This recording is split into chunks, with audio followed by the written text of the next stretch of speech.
안녕하세요. 훈민정음연구소장 반재원입니다.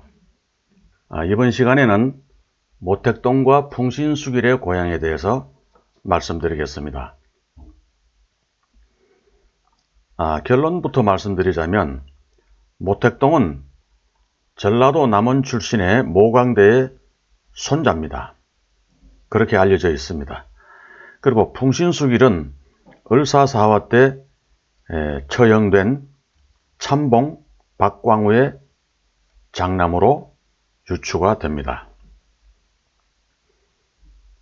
모택동의 고향이 전라북도 남원이라고 합니다. 모택동의 할아버지는 남원에 이름난 광대였다고 합니다. 그래서 별칭이 모광대로 통했는데 그는 성품이 온화하여 많은 광대들의 존경을 받아 꼭두쇠, 즉 우두머리 노릇을 했습니다. 고달픈 광대의 살림을 꾸려나가는 중에 부모님이 돌아가셨습니다.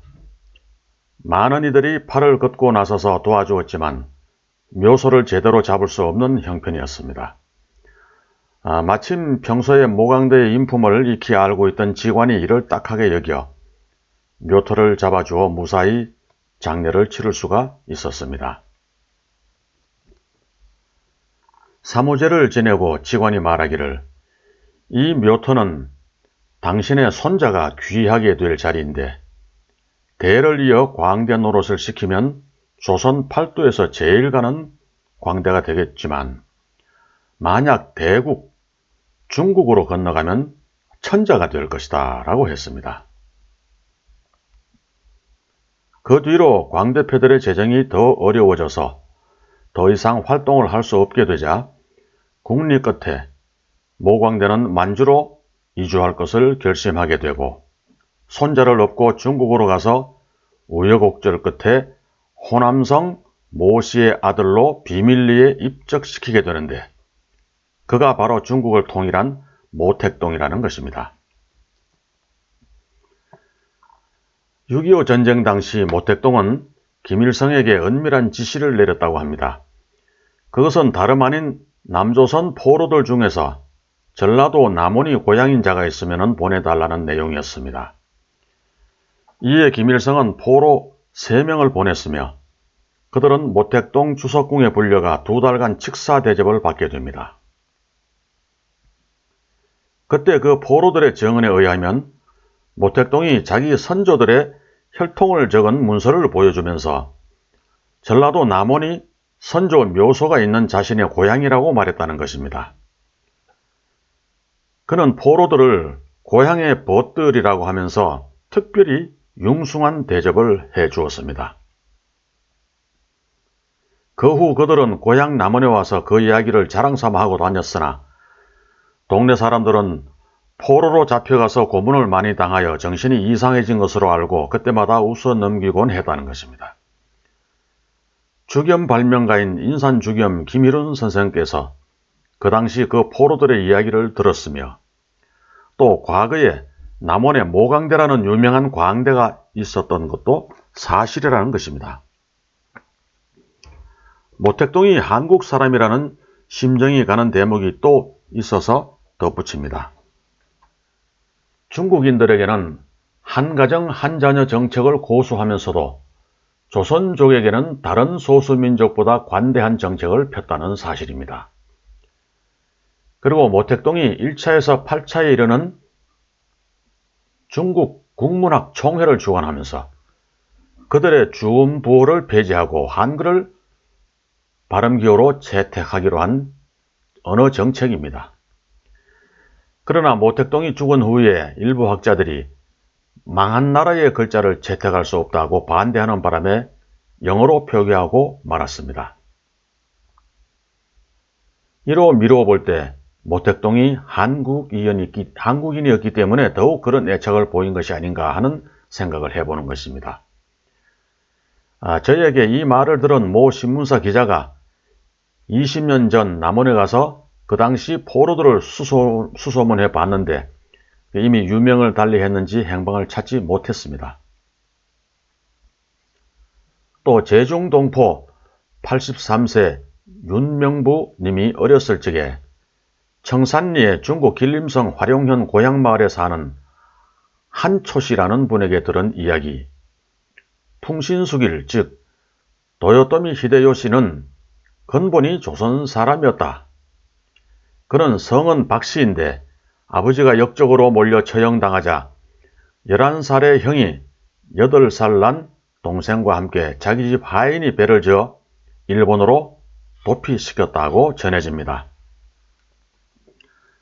동생이 하도 우니까 너는 무서워서 우느냐 분해서 우느냐 하고 물었는데 무서워서 운다고 하자 동생을 뱃머리에 쳐박아 버렸다는 말이 전해옵니다. 해류를 따라 야마구치 미시마에 정착한 형은 절치부심하여 일본에서 장수로 출세하게 되고 그 후 임진왜란을 일으켜 복수를 한 것이라고 전해옵니다. 지금 일본에서는 그의 정확한 출신 성분이 밝혀져 있지 않습니다. 도요토미라는 성을 하사하기 전에는 하시바라는 성이었다고 합니다. 또 장수들이 모두 반대하던 조선 정부를 혼자서 무리하게 밀어붙인 것은 지금까지도 일본에서는 의문으로 남아 있습니다. 임진왜란이 터진 해인 1592년 9월 일본군들이 지금의 서울 강남구 선정릉의 중종릉을 파헤쳐 관을 꺼내어 불태워버렸습니다. 문정왕후 무덤과 중종의 아들 명종의 무덤도 일본군들이 파헤쳐버렸습니다. 바로 풍신수길이 아버지의 복수를 한 것이 아닌가 보입니다.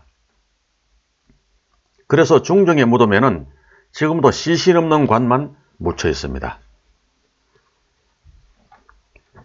앞의 상황으로 보아 저는 도요토미 히데요시의 아버지가 중종 말년 명종 초 1545년 명종 적유년 을사사화 때 반역에 연루되어 처형당한 참봉 박광우의 장남이 아닌가 하는 강한 추측을 해보는 것입니다. 그 당시 임진왜란이 명분 없는 전쟁이라는 것은 일본 장수들이 너무나 잘 알고 있었습니다. 예를 들면 가또 가요마사의 좌선봉장인 약관 22세의 일본군 장수 사야가는 부하 사요모와 함께 임진왜란이 터진 이튿날 3,000명의 조총부대를 이끌고 조선에 투항합니다. 그 투항 이유가 바로 명분 없는 전쟁이라는 것이었습니다. 그 후 사야가 김충선은 대구 달성군 가창면 우록김씨 시조가 되고 그의 부장 사여모 김성인은 경북 청도군 강남면 청도 한박김씨 시조가 됩니다. 전 내무부 장관 김치열이 바로 우록김씨 사야가의 후손입니다. 삼전도에서 인조의 항복을 받을 때 청나라 황제 홍탈지 옆에 서서 인조를 향하여 머리를 더 숙이라고 꾸짖은 청나라 장수 한윤도 이괄과 함께 참수당한 부장 한명년의 아들입니다. 한을 품고 후금으로 떠난 그는 나중에 청나라의 조선 침략 안내자 역할을 했습니다. 우즈베키스탄까지 점령한 당나라 고선지 장군과 제나라를 세운 이정기 장군이 또한 고구려 유민이었고 서령기도 고구려 사람이었다는 것은 역사적으로 잘 알려진 사실입니다.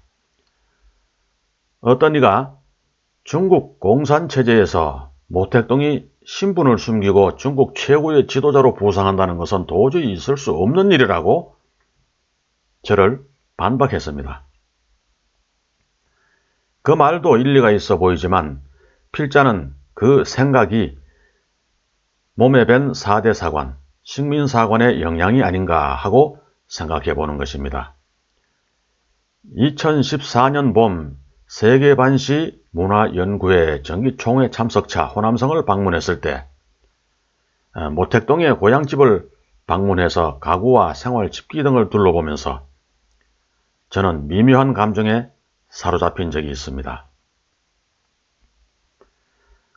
역사의 비밀은 영원히 묻히는 수도 있습니다. 강자와 약자의 힘의 논리 때문이죠. 그러나 언젠가 힘의 축이 이동하면 사실 유무가 밝혀질 날이 올 것이라는 생각을 해봅니다. 남북 통일도 북한식 연방제 통일도 안 되고 남한식 통일도 어렵다고 봅니다. 핵실험의 여파로 인한 백두산 화산 폭발이나 지구를 휩쓰는 전염병 등의 천재지변이나 중국의 영토 분할과 내란으로 인하여 힘의 축이 이동하는 후폭풍으로나마 물꼬가 트일 것으로 보입니다.